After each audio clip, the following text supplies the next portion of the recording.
In the gentle rhythm of a small Japanese town, a woman named Kana. Her family had crafted pottery for generations. Delicate bowls, elegant vases, and cups so thin they seemed to hold sunlight within their curves. 土練りは陶芸の基本であり、全てでもある。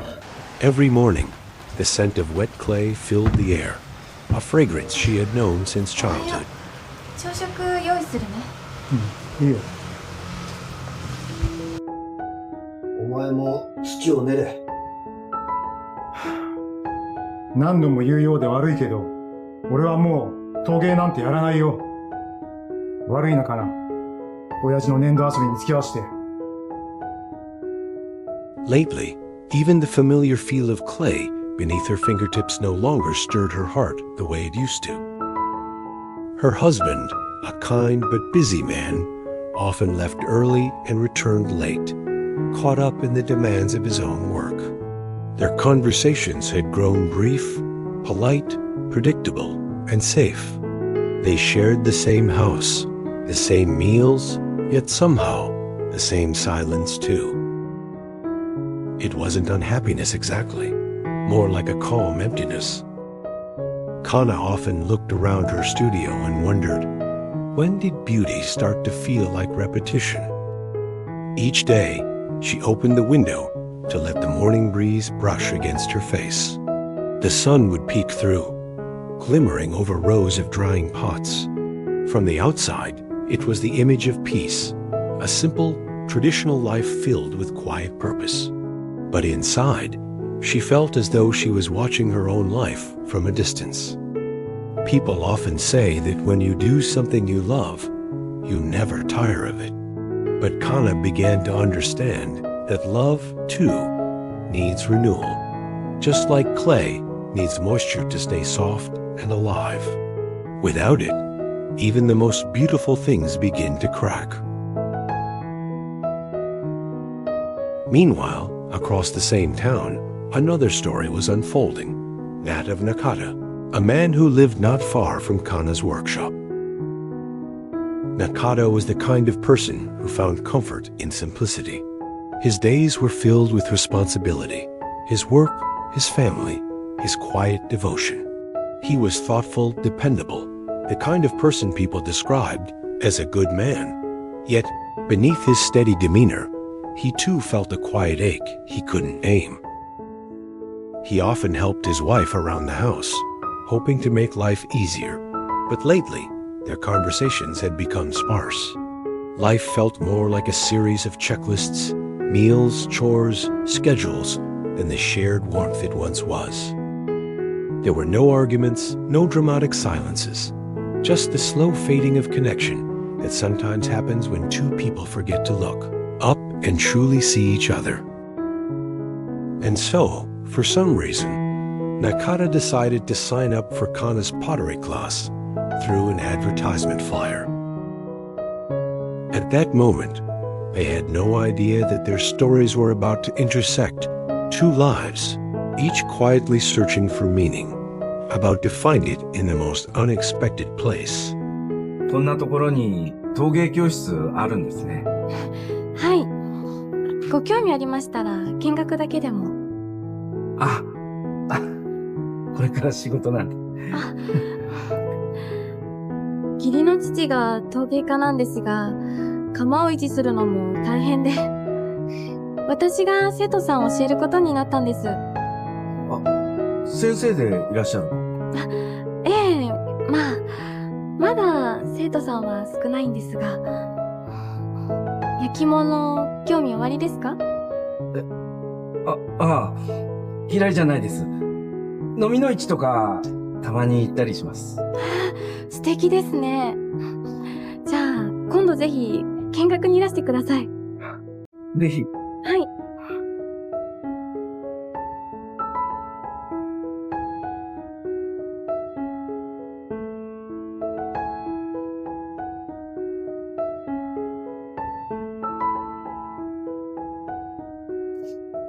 The first day of class arrived with a soft drizzle. Nakata stepped into the pottery studio with a cautious curiosity, his umbrella still dripping at the door.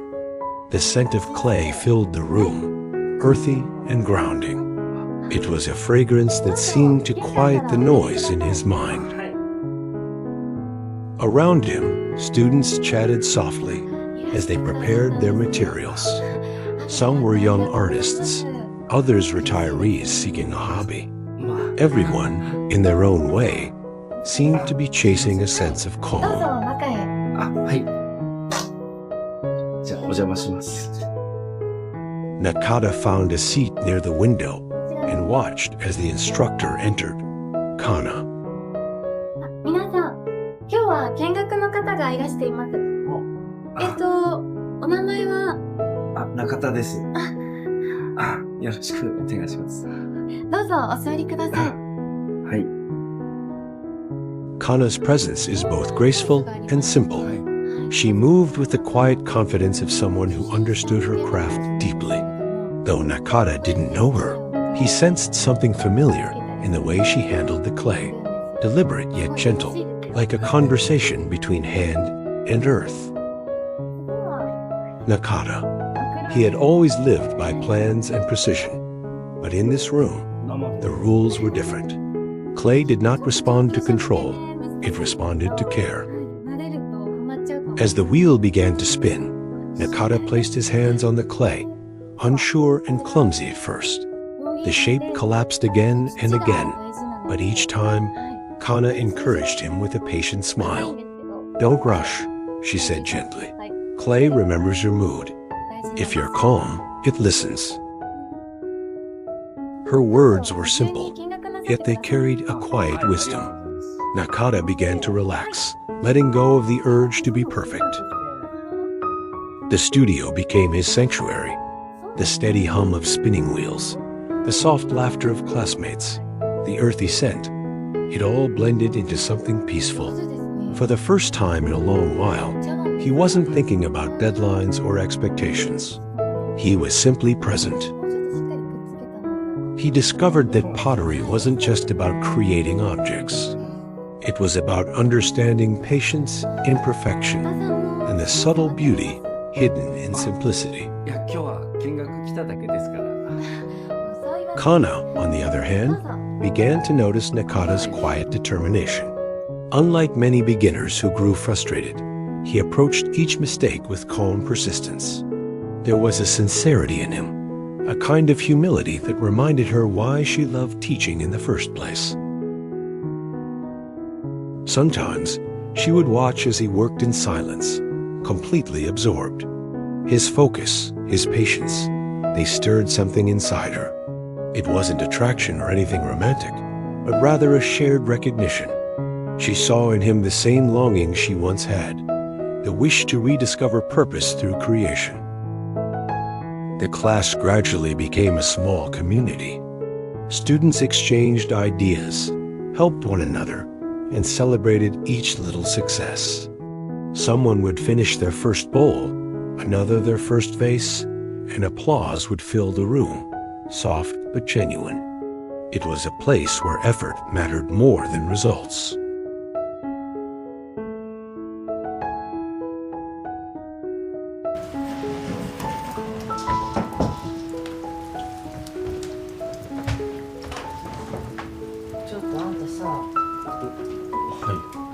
あんたもかな先生が目当てでこの教室に来たわけ?" いや、僕は本当に陶芸に興味があってですね。だったら日下部浩二先生の名前ぐらい知ってるわよね。いや、知らないです。王先生、日下部浩二先生は有名な陶芸家なの。かな先生はそのお弟子さんで、日下部先生の息子さんとご結婚されてんの。 That day, Nakata was introduced to Kana's father's talent by his classmates. When he learned that he was a famous artist, Nakata was very surprised. 何のお話ですか？いや、別に。わかった。はい。じゃあ着いたら電話するね。はい。じゃあね。どこか出かけるの？ちょっとね。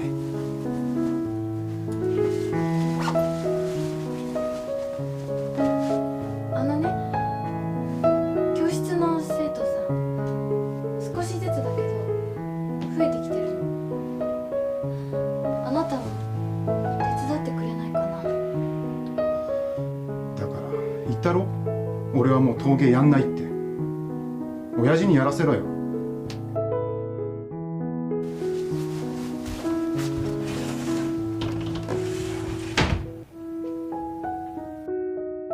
When Nakata left the studio that day, he noticed something had changed. The world outside looked the same. The same street, the same rain-soaked pavement, but he felt lighter. The ordinary seemed somehow more vivid. Back home, his wife noticed a quiet happiness in his eyes. He didn't talk much about the class, but she could sense it.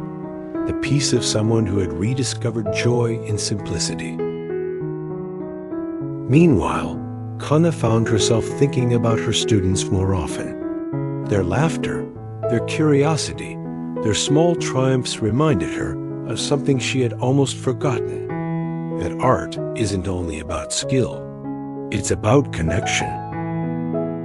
As the weeks passed, the rhythm of the pottery class became a quiet constant in both their lives. The students came and went, their laughter filling the air, the sound of the spinning wheels blending with the soft hum of conversation. But beneath the calm surface, both Kana and Nakata were beginning to face emotions they hadn't expected. For Kana, the class had become more than just a routine. It was a window into lives filled with effort, curiosity, and renewal. Was she truly happy? She wondered. The studio was her life's work, her family's legacy, yet she couldn't ignore the small ache that still lingered inside. Teaching others had rekindled her spirit, but she realized she had spent so much time guiding others to create beauty that she had forgotten to create for herself. Meanwhile, Nakata's journey was also shifting. He had grown fond of the studio, the quiet focus it demanded, the calm presence of his teacher, and the sense of community that surrounded him. Yet, as he became more passionate about pottery, he noticed something else. The rest of his life felt strangely distant. At home, his wife was kind but quiet, their dinners polite but empty of real conversation. It was then Nakata realized that while he had been finding peace in clay, he had also been drifting further away from the person sitting across the table. The next day after school, his mind felt heavier than usual, and he wanted to make a special gift for his wife with his own hands. But he didn't know where to start. Kana noticed. She stepped forward and said softly, "Clay reflects us. If your mind is restless, it will show." He looked at her and nodded, trying to smile. Strange? I thought learning something new would make things clearer, but now I'm not sure what I'm doing. Kana took a moment before replying. When we start something new, it doesn't always give us answers. Sometimes it just gives us a mirror to see ourselves as we are. Her words still echoed in the air. Nakata glanced at the cup in his hand. For the first time, he wasn't upset anymore. He was simply thinking. Kana said, "You know, when I was younger, I used to think pottery was about creating perfect shapes. Now I think it's about listening to the clay, to yourself, to life." Nakata smiled faintly. "Listening, I think I've forgotten how to do that." Kana looked at him, her expression calm but understanding. "Then maybe that's where you start." The words were simple, but they carried weight. That night, Nakata went home and sat with his wife. They didn't talk much, just shared a quiet cup of tea together. But for the first time in a long while, he truly looked at her. The lines on her face, the weariness in her eyes, and the kindness that had always been there. Sometimes, change doesn't arrive like a storm. Sometimes, it begins in silence, in the decision to notice what has always been in front of you. And as the evening faded into stillness, both Kana and Nakata, in their own ways, began to understand that healing wasn't found in running away or starting over. It was found in slowing down, in letting the heart catch up with the hands. The studio that once felt repetitive had become a space of renewal. They shared a quiet moment, two people who had started as strangers, now connected by the simple act of creating. The small gap between them began to close, not with words, but with presence. For a moment, they sat together in silence, the kind that doesn't feel empty, the kind that simply is.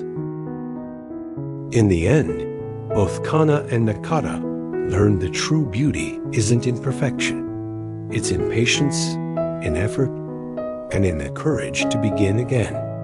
Like clay shaped by steady hands, life, too, takes form through care and time. Every imperfection tells a story, and every story, when shared, brings warmth back to the heart.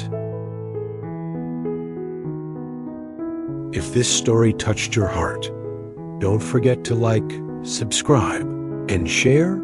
It helps more people find calm and positivity in their daily lives.